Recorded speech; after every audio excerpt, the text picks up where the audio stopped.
तर मुख्यमंत्र्यांसोबत यावर्षी पूजेचा मान मिळाला तो धाराशिवच्या कळंब तालुक्याचे बाबासाहेब माने आणि त्यांच्या पत्नी प्रभावती माने यांना त्यांच्यासोबत संवाद साधलाय आमचे प्रतिनिधी प्रशांत सागवेकर यांनी। याचसाठी केला होता अट्टहास या ओळींप्रमाणे शेवटचा दिवस गोड व्हावा तसा माने दंपत्याचा शेवटचा दिवस आजचा जो आषाढी वारीचा तो अत्यंत गोड झालेला आहे। कसं वाटलं ज्या वेळेला तुम्हाला पहिल्यांदा कळालं की आज मुख्यमंत्र्यांसोबत तुम्ही सुद्धा विठ्ठल रुक्मिणीच्या पूजेसाठी असणार आहात? आम्हाला साक्षात पांडुरंगच इथं प्रसन्न होऊन आम्हाला भेटलेत असं वाटलं गेलेलं। पांडुरंगानं हे जे दिलेलं आहे हे जे काय असणारं तपश्चर्याशिवाय मिळत नाही आणि ते पांडुरंगानं आम्हाला दिलेलं आहे असं आम्हाला जे काय मनामध्ये उत्साह निर्माण झाला। तुम्ही वारी सुरू केली होती त्यावेळेला असं कधी मनामध्ये होतं की प्रत्यक्षात आषाढीला आपल्याला पांडुरंगाचं असं एवढ्या जवळून त्याची पूजा करायला मिळेल, दर्शन मिळेल? नाही, आता प्रत्येक वेळेस आम्ही दर्शन घेतो पण मिळालं नाही, पण ते बी प्रारब्धात होतं म्हणून हे मिळालं। प्रारब्धात नसल्यावर मिळूच शकत नाही। परंपरेचा जो वारकरी आहे, तुम्ही सगळे परंपरेचे वारकरी आहात, परंपरेचे वारकरी हे नेहमी कळसाचं दर्शन घेऊन आपली सेवा रुजू करतात असं म्हटलं जातं, पण ही जी संधी आहे ती प्रत्येक वारकऱ्याच्या नशिबात नसते। हो बरोबर आहे, हे संधी प्रत्येकाच्या नशिबात नाही।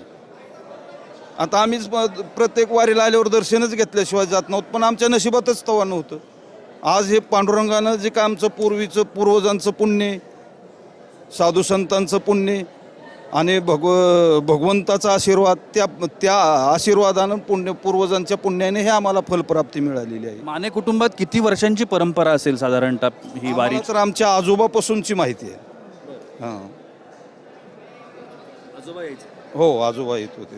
आणि मग तुम्ही आजोबांबरोबर यायचा? नाही नाही नाही, आजोबा आम्हाला कळत बी नाहीत वारलेली।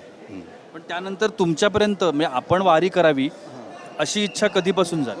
आमचे वडीलही जात होते, वडिलाच्या नंतर काही दिवस आईनं केल्या, आईनं केल्यावर पुन्हा मग आम्ही बी करतो केलं, आल्यावर पुन्हा मग आम्ही बी हळूहळू चालू केलं। आता वारीसोबत अभंग, भजन, कीर्तन हे सगळं चालतं? नाही ना, आम्ही नाही, आपल्याला नाही भजन कीर्तन, नामचिंतन, ग्रंथ वाचणे आणि श्वासोश्वासवर जे काय असणारं जनाबाईनं जो आपलं मुक्ताबाईनं जो चांगदेवाला मंत्र दिलेला आहे, ज्ञानेश्वरांनी सुद्धा ज्ञानेश्वरीमध्ये लिहिलेला आहे, तुकारामांनी सुद्धा अभंगामध्ये लिहिलेला आहे, तो मंत्र मात्र असणारं विसरत नव्हतं। अनर वाचेनं जपावा लागतो तो, ती वाचा कधीच बंद पडत नाही। 21,600 जप चलतो आणि त्याला मात्र विसर पडू द्यायचा नाही। आता ही तुमच्या घराण्यातली जी परंपरा आहे ती आता कशी पुढे सुरू राहणार? आता ती भगवंताच्या स्वाधीन आहे, तिला काय पुढे सांगू शकत नाही। काय आजी, मुलांना, नातवंडांना, सुनांना असं कोणाला आवड आहे वारीची? पुढचं काय सांगू शकत नाही मी सुद्धा, कारण आल्याशिवाय काय सांगू आपण, अनुभव नाही काही त्या गोष्टी। अनुभव काहीच नाही, आवड देवाची तिकडे घरी पूजा अर्चा असं काही? तसं आहे सगळं असते ते आहे, पण म्हणजे 5वीला आहे मुलाची मुलगी, तर संस्कृत 15वा अध्याय पाठ आहे, विष्णू सहस्रनाम वाचते, हो तिला गीताचा विषय, संस्कृतच विषय बी घेतलेला। म्हणजे थोडक्यात आवड आहे घरी, हो, त्यामुळे त्या वारीची कधी आवड लागेल तेव्हा? ते त्या भगवंताच्या स्वाधीनाने त्यांचं नशीब आहे। शेत पीक पाणी कसं चाललंय? चांगलं यावर्षी आहे, चांगलं आहे, आपलं तर चांगलं आहे।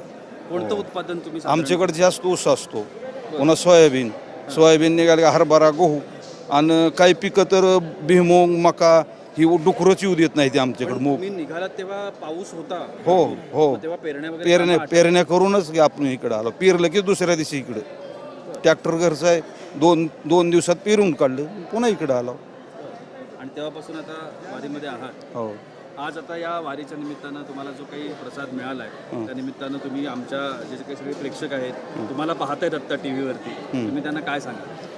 त्यांना बी आम्ही एवढीच सांगू, तुम्ही बी भगवंताच्या जे काय असणारं नामचिंतनामध्ये निमग्न व्हा, सद्बुद्धीत तुम्ही बी जी काय असणारी तुम्हाला बी मिळावी, हेच आम्ही पांडुरंगाला मागणे मागतो, आम्ही काय दुसरं मागत नव्हतो। जय हरी विठ्ठल, तुम्ही आमच्याशी बोललात त्यासाठी अगदी मनापासून आभार। कॅमेरामन नित्यानंद नाईकसह मी प्रशांत सागवेकर, जय महाराष्ट्रसाठी पंढरपूरमधून।